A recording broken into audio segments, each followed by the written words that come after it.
Καλησπέρα και σας καλωσορίζουμε στην τρίτη παρουσίαση τα κύθηρα της Δημιουργίας. Έμπνευση και επιμέλεια της Pat Kaufman, όπως έχουμε ξαναπεί, και το ξαναλέμε για όσους δεν το γνωρίζουν αυτό. Είναι η χαρά μας σήμερα να βλέπουμε πάλι πάρα πολλούς και από τις προηγούμενες φορές και κάποια νέα πρόσωπα.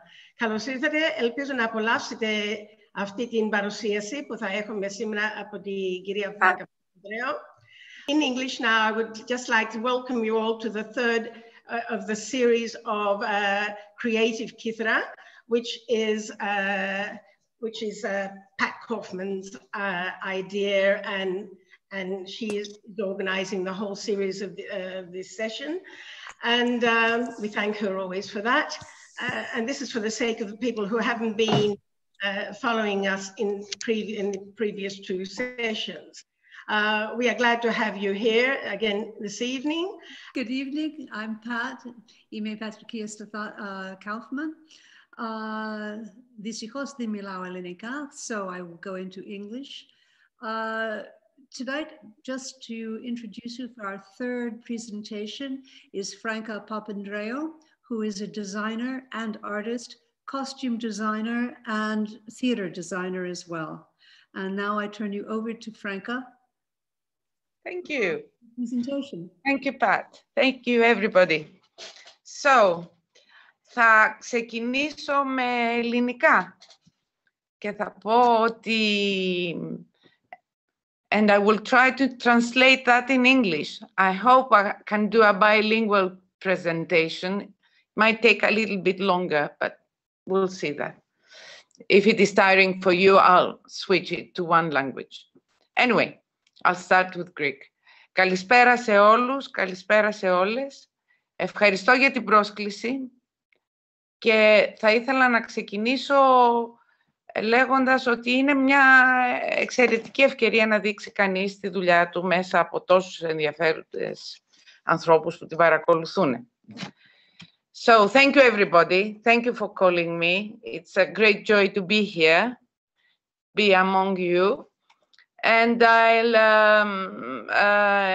it's a great opportunity to see what people, to show our work, my work, into all of you.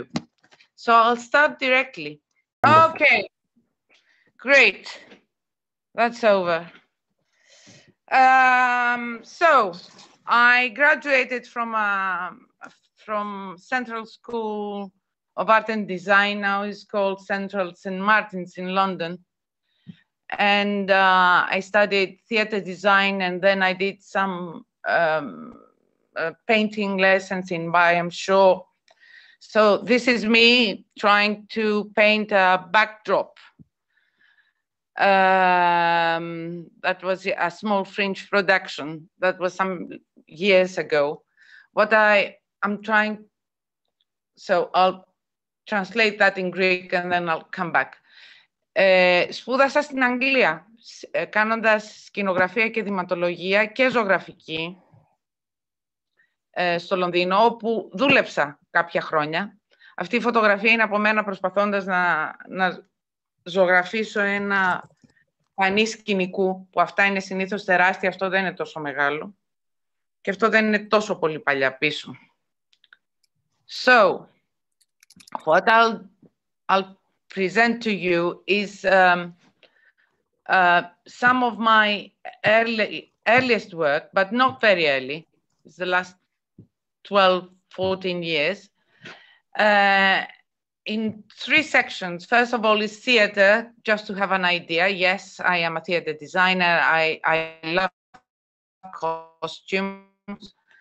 I love the process of designing and constructing. So I start with a little sketch for you to have an idea what it is and how we actually design. That is just a sketch, but behind the sketch is a whole idea of what the character is, how it will be constructed and all that. ξεκινάω με ένα μικρό σκίτσο για να μπορέσετε να καταλάβετε, να σας δείξω εγώ τι κάνω βασικά, σχεδιάζοντας ένα σχέδιο κοστούμιου που ξεκινάει από μια ιδέα, από μια ανάλυση, από ένα σκίτσο και μια κατασκευή. Οπότε θα συνεχίσω και θα πω ότι και αυτό, μάλλον η κατασκευή είναι αυτό που με εγωιτεύει παραπάνω απ' όλα. Και θα δείτε ότι δεν έμεινα μόνο στο θέατρο, έχω κάνει κατασκευές παντού. So, some photos of some productions that I did. That was a production of a fringe opera show in the Benaki Museum, just to have an idea. That's another production.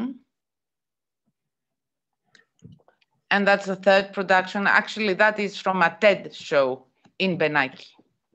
Αυτές τα τρία που είδατε είναι από 3 διαφορετικές παραγωγές που γίναν τα τελευταία 8 χρόνια, πριν από μάλλον 6 χρόνια, που γίνανε 3 διαφορετικές χρονιές στο προαύλιο του Μουσείου Μπενάκη. Και ήταν όπερα εκτός λυρικής. Ήταν παραγωγές οι οποίες ήταν με σχετικά χαμηλό budget, αλλά που είχαν τη φρεσκάδα και την εναλλακτική διάθεση που έχουν όλα αυτές οι παραστάσεις. Oh, sorry, showed you that. That was great fun, actually. So that was a street opera as well. That was Carmen.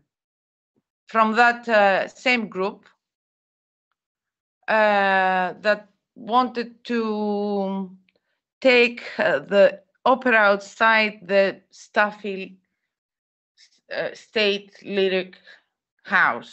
And that was great fun. And we had amazing, different,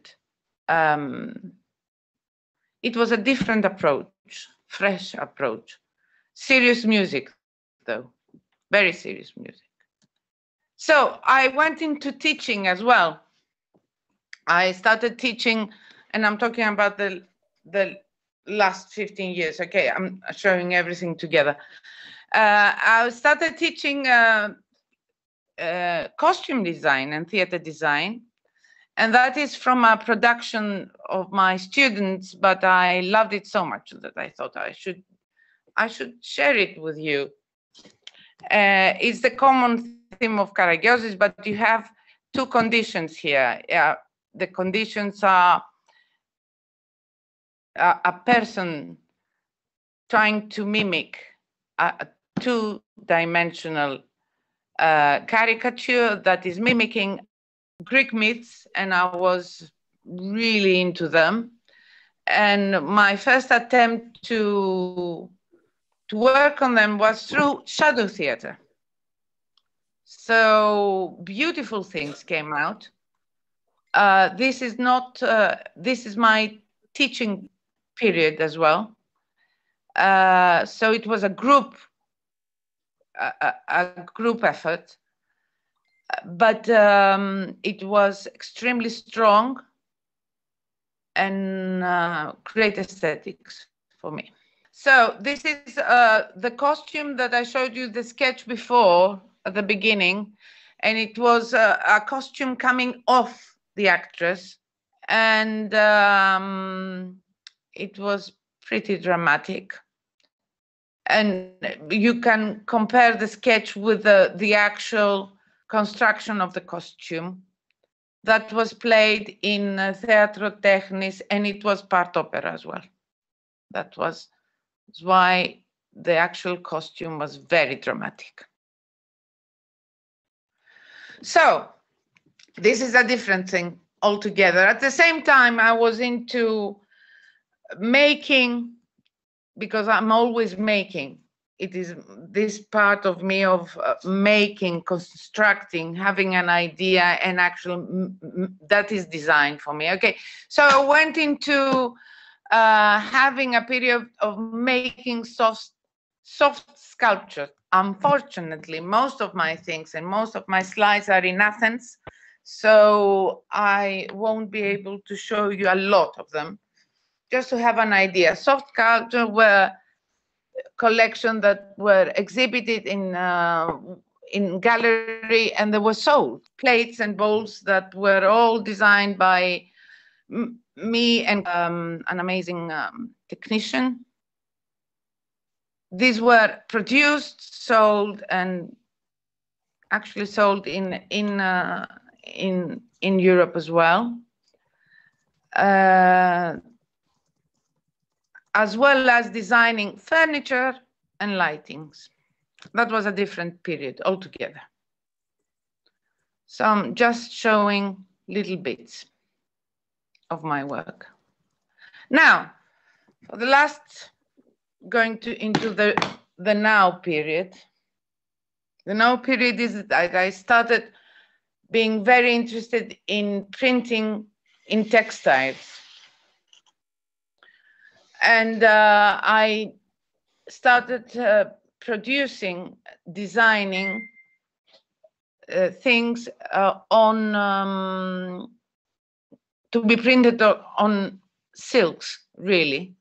Very, very absorbed by the iconography of antiquity, but I thought all the applications of the iconography, all the elements that they took were really boring and really very old-fashioned and did not represent me at all. So I redid them in that idea that redoing, taking little parts from antiquity.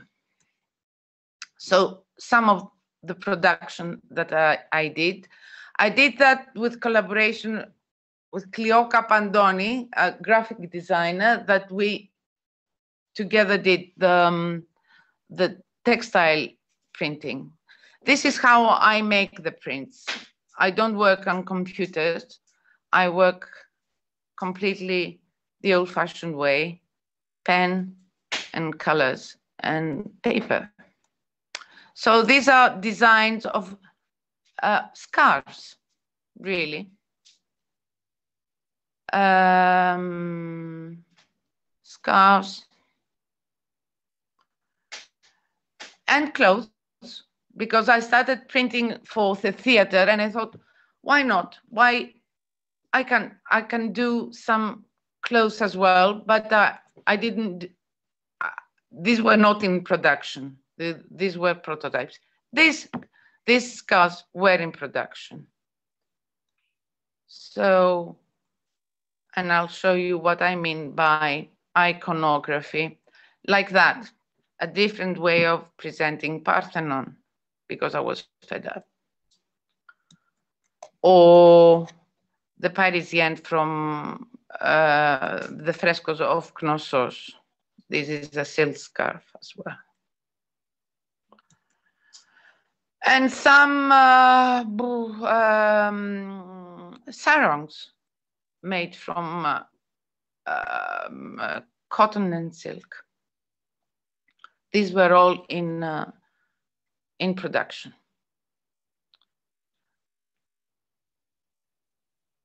This is as well a little scarf. So after that, because I was really excited about the whole idea, I started collaborating. We started collaborating with Acropolis Museum. And in Acropolis Museum, I'll just show you a very few things that we, like little bags for the children.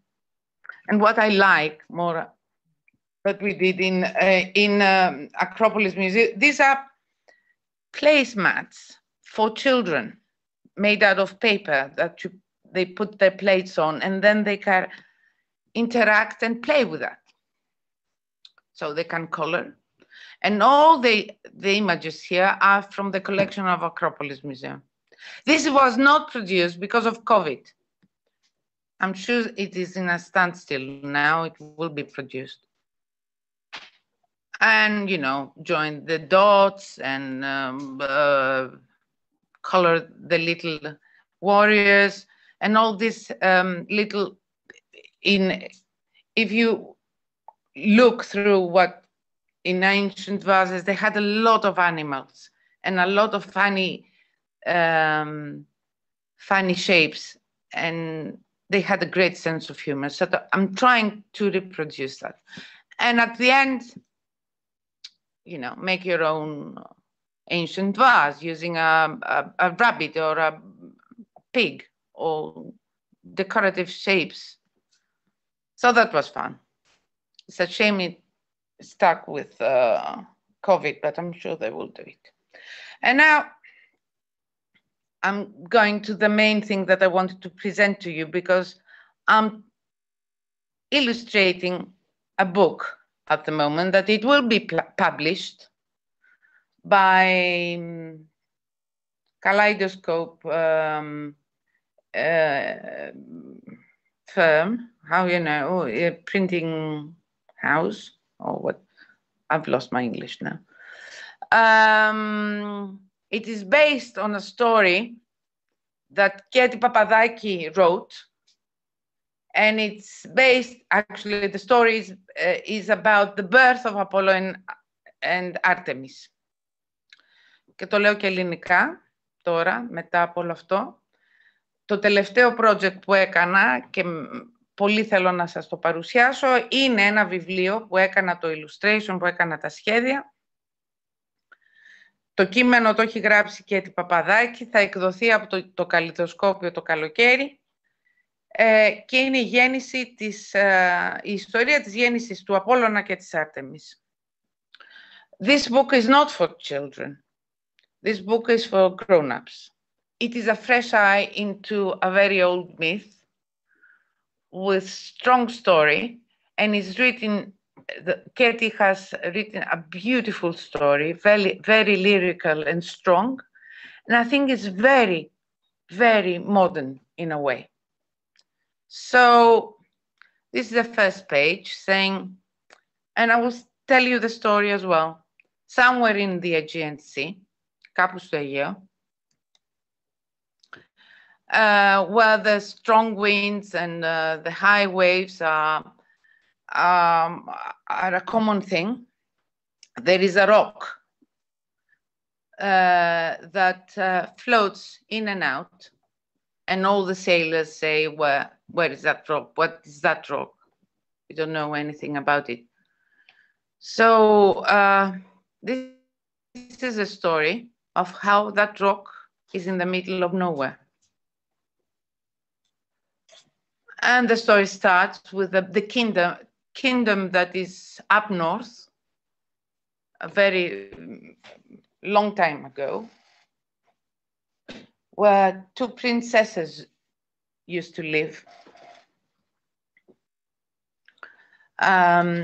You will see that everything is gray, because at that story is the birth of light, and before light, because by now there is no light, everything is gray.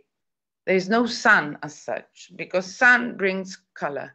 So in the book at the beginning, there is no sun. So these are the two princesses. It is Lito and Asteria. So, you know Zeus, you know Diaz.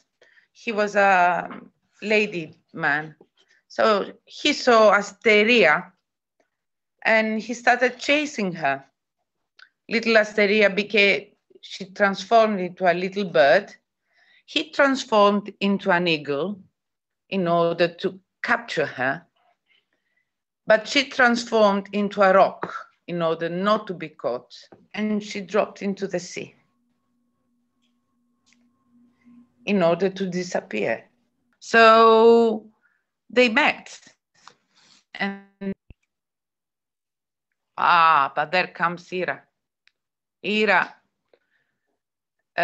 realized that Leto was going to be pregnant, and not only pregnant by Zeus, that she was very jealous about that, but she was going to give birth to two amazing kings, Artemis and Apollo, the light and the shade. And she called of all the people that could help her, these are gods, that they would guard and she cursed Lito in the most amazing curse of all. She cursed her that she would not find a place to give birth. She didn't curse her, let's say, she didn't say, I will kill you or I will kill your children. She said, you won't be able to give birth. There is no place on earth for you to give birth. So, poor Lito, she turned into a wolf in order to survive and to escape from Ira's anger. And she started a very, very long trip. She was traveling from place to place. She went from many, many different places. And at the end, she was nearly dead. She was at the point that she had to give birth. And she was in great pain. And all of a sudden, she remembered her sister, the rock. And she asked her to come and help her. So her sister came up and she became Vilos.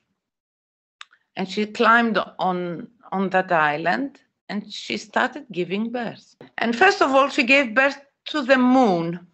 Artemis is the goddess of the moon. She gave birth to half light. And this amazing daughter, the half light, helped her mother to give birth to the light. So half light. But before that, of course, we have another complication. We need the midwife. The midwife is a goddess on Olympus. So they have to. People are gathered, of course, around her, saying, "What is happening? What can we do?" And they knew that they had to bring the midwife. The midwife was a vain woman. So this is not very nice. It's out of focus. But anyway, what they did, because she was a vain woman, they promised her a very long necklace. And of course, the midwife arrived. And even though she arrived, it took 1.5 days to give birth. And she gave birth. And it was an amazing moment because it was like gold coming in the shape of swans. And she gave birth to light. And this is the story of the amazing island of Delos. And this is the amazing story of Lito, that she became the only non-god. I mean, she was not a goddess, but she was allowed to sit on top of Olympus next to Dias because she gave birth to the light and the half-light and the shadows. This is the end of my book and I think my speech. And if you have any questions or anything, I have so many things. I just wanted to stay at the 10 years, 8 years. It's a really lovely presentation. Thank you. But I think people might be interested to know, when does the book come out?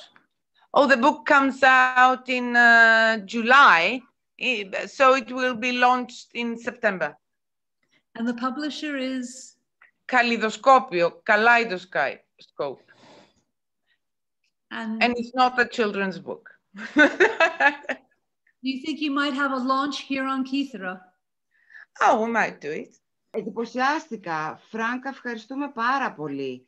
Ήταν εξαιρετικά όλα αυτά που μας έδειξες.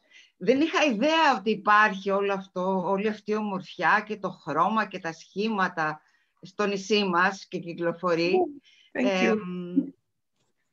Και εντυπωσιάστηκα από όλα, από το κουστούμι, από τις φιγούρες του Καραγκιόζη και νομίζω ότι Και τα παιδιά που το κάνατε μαζί πρέπει να εντυπωσιάστηκαν, να το χαρήκανε. Φαίνεται, δηλαδή βγαίνει αυτό από τη ζωντάνια. Εγώ η ερώτηση που θέλω να κάνω είναι για τα τυπογραφικά στοιχεία που χρησιμοποιείς. Δηλαδή, το βιβλίο. Και στο βιβλίο, αλλά και σε αυτά τα σουπλά που έκανες για τα παιδιά στο Μουσείο της Ακρόπολης. Δηλαδή, αν τα κάνεις μόνη σου τα γράμματα, αν τα σχεδιάζεις. Ναι. Αυτά είναι γραμμένα στο χέρι. Το βιβλίο. Το βιβλίο μπορεί να γίνει στο χέρι. Προσπαθώ να βγάλω μια γραμματοσυρά τώρα από τα γράμματά μου. Ο σκοπός μου ήταν ότι η αισθητική ήθελα τα γράμματα να είναι σαν ζωγραφική. Δεν ήθελα τα γράμματα. Δηλαδή τα γράμματα ήθελα να ανασαίνουν όπως ανασένει το κείμενο. Δεν ξέρω αν με καταλαβαίνεις αυτό που λέω. Απόλυτα. Δηλαδή, απόλυτα. Επειδή μπήκα στη διαδικασία να εικονογραφήσω ένα κείμενο που δεν το έχω ξανακάνει, αλλά που το έκανα επειδή ήταν πολύ έντομο μέσα μου και ένιωθα ότι αυτή η ιστορία πρέπει να σταματήσει, η ελληνική μυθολογία να έχει αυτή τη στιφάδα και σαν ξύλινος λόγος είναι, δεν αφορά, ενώ είναι τόσο σύγχρονο. Είναι τόσο πάρα πολύ σύγχρονο. Γιατί μιλάει για γένα. Δεν υπάρχει γένα, όποια γένα και να είναι αυτή. Είτε γένα πραγματική, είτε πνευματική γένα, είτε οποιοδήποτε αγώνας που φτιάχνεται μετά από μια γένα, που να μην περάσει αυτά τα στάδια. Είναι καταπληκτικό. What I'm saying is that she was asking about the letters in the book. Okay, and I said, okay, I'm trying to make, it's not that I want to do it like handmade. No, I just wanted the letters to follow the rhythm of the actual, πώς το λέμε κείμενο τώρα, μου φύγε? Text, I'm sorry, of the actual text. The text is beautiful. It will be translated in English. It is just beautiful, and I just wanted the letters to follow the rhythm and the sound, because it's the sound of the actual text. Okay, so I started by writing it by hand, but not because I just wanted it to look handmade. No way. I just wanted it to look more aesthetically the same with the drawings. To be a part of the drawings, not part of, not to have a third element. One is the text, the other are the illustrations, and the third is the letters. I didn't want to do that. Somehow it wasn't personal enough for me. Aesthetically, I didn't like it. And I was just saying after this that, you know, Greek myths and Greek stories, everybody knows, but they are so wooden and so stiff and so old. But reading them, they sound so fresh. And now, I mean, the whole process of giving birth, I'm talking about the text now, okay. Anybody that gives birth, even from a child to an idea, to everything, you go through this process. You cannot give birth immediately. You need people. You give birth to shadow first, and then the light comes. And it's all a combination and a collaboration. And for me, that was amazing. Amazing. Okay, it talks about Lito, but it talks to me as well. Εμένα μου αρέσαν πάρα πολύ τα μαντήλια σου. Και αυτά τα έχεις κάνει τώρα με το παλιό σύστημα του silkscreen printing, ή γιατί δεν χρησιμοποιείς computer για designing, για τα textiles. Αν χρησιμοποιείς, δεν έχει σημασία το ένα με το άλλο. Αυτά δεν είναι silkscreen, αυτά είναι τυπωμένα. They were printed in Italy and they were digitally printed. But it has nothing to do, I mean, they all go through computers. That's why we did it together with Cleo. Okay, I do a drawing, it goes into the computer, it comes back again, we work it together. It's a collaboration thing, yes. These skulls were 90 by 90, typical. They were printed in an amazing printing place in Como. Some of them are still for sale. There were limited productions of those. What comes after the book? The second book. Oh. Another me. Yes, I'm working on it now. Is there any chance of have there been any videos of the street operas? Many. Is there any chance of seeing them? Yes, well, not now. No, of course not. I'm sorry. Yes, there are videos of the street opera and the productions in, there were 3 productions in Benaki Museum, and there was another one in Θέατρο Τέχνης, and there was another production with Ted that was, you know, Ted. Franka, that was amazing. When you were growing up, were you influenced by your family, your parents? Were they, I'm trying to think of something, you know, very artistic? Did they talk about the language of design and construction? Yes, my father was an architect. And I had traveled the world while I was very young, very small.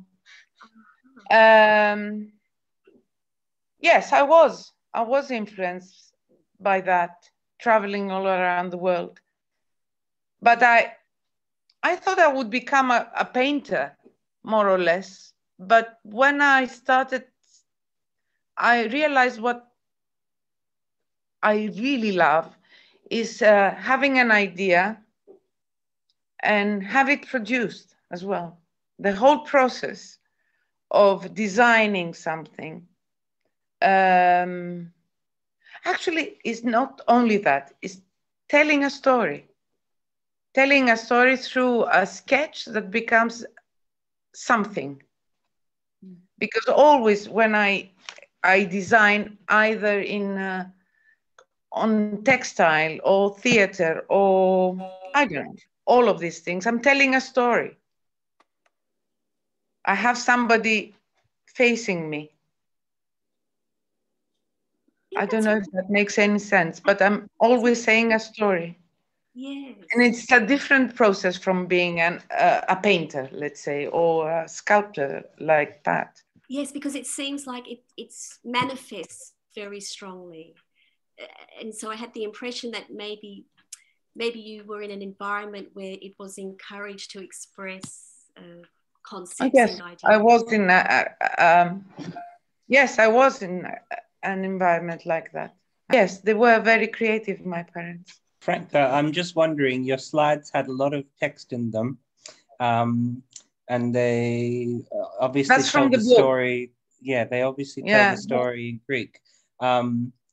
I'm just wondering if anyone was interested in seeing some specific slides, if there's any way to contact you, Facebook or Messenger or email. And I'll put your email in the chat and people can request. Yes, that would be lovely. Thank you. No problem.